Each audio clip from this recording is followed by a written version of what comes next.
All right. Happy holidays, everybody.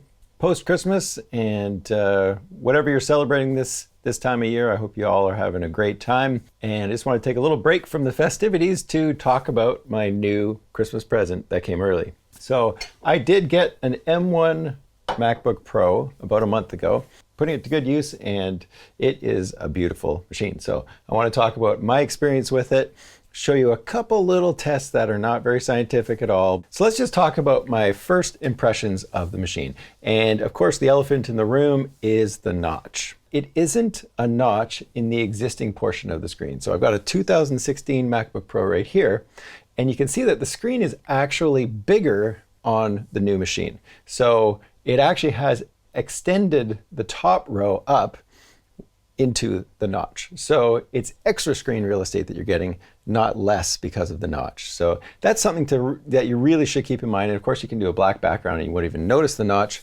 I don't notice the notch, and I am a guy who hates notches. So that's saying something.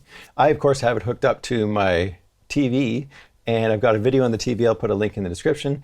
So the build quality is great in my opinion. Once you put a case on it, you don't really notice. Some people were saying that it feels a little flimsy. I don't think it feels flimsy at all. I think it feels really good. The thickness, I don't mind the thickness. It's a little thicker than the old MacBook Pro, but it means it's just got way more under the hood, which I am totally fine with. And the fans on this machine, I have heard them rev up, and they are so quiet. I think the static in my overall system, the noise in my studio here, is higher than the fan noise that this computer makes when it's cranking at its fullest capacity. So I've never heard it go beyond anything that is painful. This machine, on the other hand, blows like a leaf blower every time I tried to make a YouTube video with it. So it was almost unusable. I'd have to use a ton of noise reduction to actually use my audio for my YouTube videos, which is not cool at all. So the fans are probably one of my favorite things about this new computer, and also a reason I never used a laptop in the studio up till now. So I went almost fully maxed out on this, pun intended. I went for the M1 Max 10-core CPU, 24-core GPU, and 16-core neural engine, 64 gigs of RAM, and a 4TB SSD. I would say to anyone thinking about getting 64 gigs of RAM, watch some other YouTube videos where they do extensive testing on that and see if it's actually necessary. My gut's telling me that I didn't need 64 gigs of RAM, but the 4TB of storage space on this is definitely the best choice I could have made in terms of that upgrade, because what it means now is I have all of my sample libraries, or all of my main sample libraries, on this computer ready to go at all times, so I can unplug it, go edit anywhere I want, and I don't have to have hard drives hanging off of the computer. I've never had this ability on a laptop before, and it's amazing. I love it. I love the fact that I can go sit on a comfortable chair for a while and work on a project and have everything, all of my libraries, at my fingertips. So is 4TB enough for some of us who have huge orchestral libraries? No, we're going to need more storage space than that. So I will put some of my bigger orchestral libraries on an external hard drive and just use that whenever I need to. But for the most part, everything is on there that I need, and it's awesome. I love that. And for somebody like a Maschine user, if you wanted to have a portable Maschine rig, now all you need is a Maschine Mark III, a laptop, all of your libraries, and a USB cable. And then you've got a speaker, you've got battery. So for somebody who's a Maschine user, you're gonna love this setup, that's for sure. Now, I've always been a tower guy for my studio computer. I had a 2013 Mac Pro underneath the desk for the longest time. So all of the YouTube videos I've made up till a month ago were on that machine. And it recently died, sent it to the shop, and it cost me almost $1,000 to get it fixed. But it is worth it because it's a bit of a beast. I'll put the specs down below. It wasn't the fully loaded one at the time, but it cost a lot of money, and it has served me extremely well. I always had a whole bunch of hard drives hanging off that thing because we have so many samples and so many sample libraries that take up so much space. So when I was thinking about getting this MacBook Pro, I was thinking this needs to replace my Mac Pro. So I do still have that as another machine that we can edit on. Okay, so now for a couple of tests. First one I did is load up one of my YouTube audio exports. And what I always do for the audio on my YouTube videos is I dump in my microphone audio and the system audio, so any music that I was playing, load that into a project, I put noise reduction on the voice, and then I export the audio and clean it up. That always takes a long time on my old machines. So if I have a 45-minute long project, that could take 10 minutes to export. So I loaded up a smaller project and did a bunch of tests where I exported with the noise reduction from Isotope RX8, by the way, and just to see how much faster it is on this machine compared to the laptop, the 2016 laptop, and compared to the Mac Pro. And for those exports, the 16-inch in Cubase exported at 4 minutes and 45 seconds.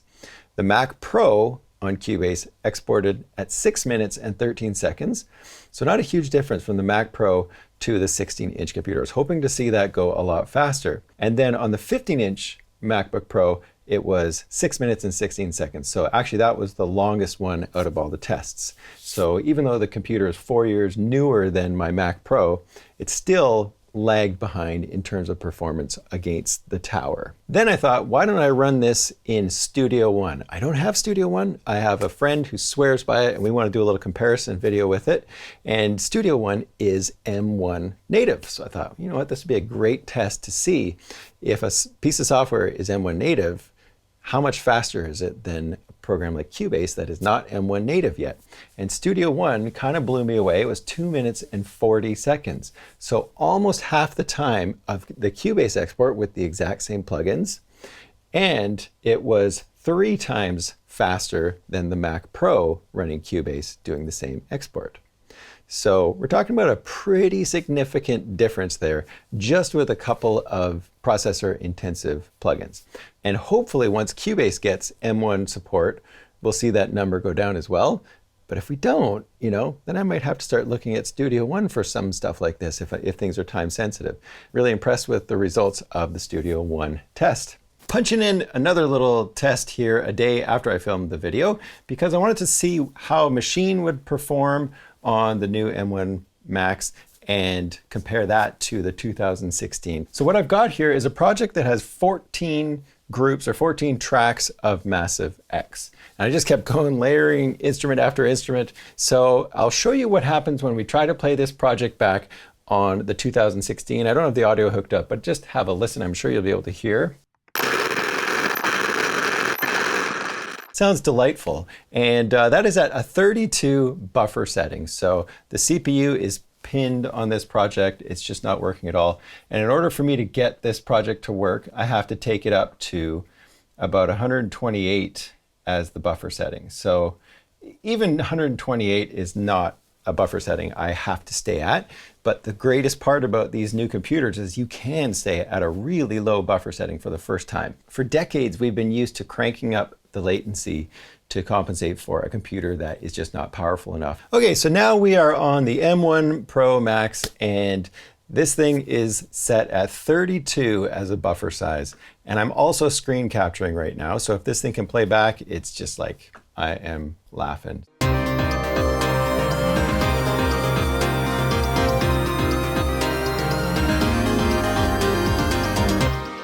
CPU probably about 50%. It's really hard to tell with the little Maschine thing there, but I'm not hearing any glitching. And I usually hear glitching before I see anything on the CPU meter. So to me, that's a very good sign. So we could try adding a few more instruments in here and see if we can break this thing.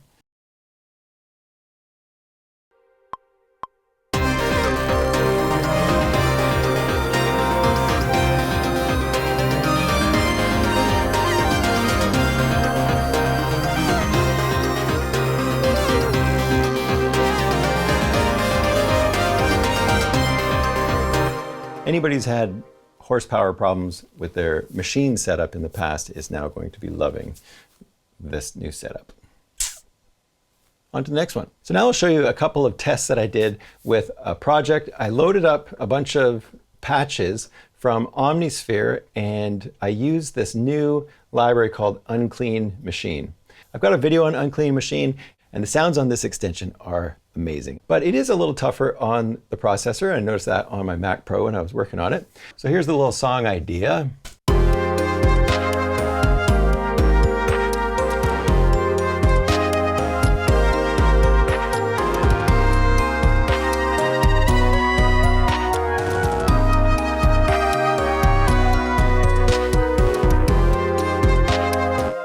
So I also loaded up this project in Cubase Studio One on this machine, and then also ran it on Cubase on the Mac Pro, just for a little comparison test. And on the 16-inch, Cubase was hovering around 40% CPU. On Cubase on the Mac Pro, it was hovering around 70%. We're looking at almost twice the performance on this new computer, just running virtual instruments in comparison to the Mac Pro. And then I also tried it in Studio One, and Studio One was hovering around 30%. So again, Studio One, 25% better than Cubase running virtual instruments. Last thing I did was to just keep doubling these tracks up until I hit about 72 tracks to see if I could make the processor choke. So in Cubase, I got up to 72 tracks, and right at the very end on this machine, the CPU started to go over. And on Studio One, I was able to have 72 tracks running, and it was still going, just getting into the 90% range. So extremely impressive. I don't have any projects that have 72 virtual instruments in them. I know some people do crazy stuff like that, but I'm not one of those dudes. I just kind of keep things a little bit more minimal. So there you go, a couple of tests, nothing scientific, but it gives you an idea of some of the power that is in this machine. Hopefully the updates to the software, the M1 updates to the software, bring things like Cubase up to speed with Studio One. We'll see how the native instruments stuff does once it gets M1 compatibility as well. I'll be sure to post some videos on that when the updates come, hopefully in the next few months.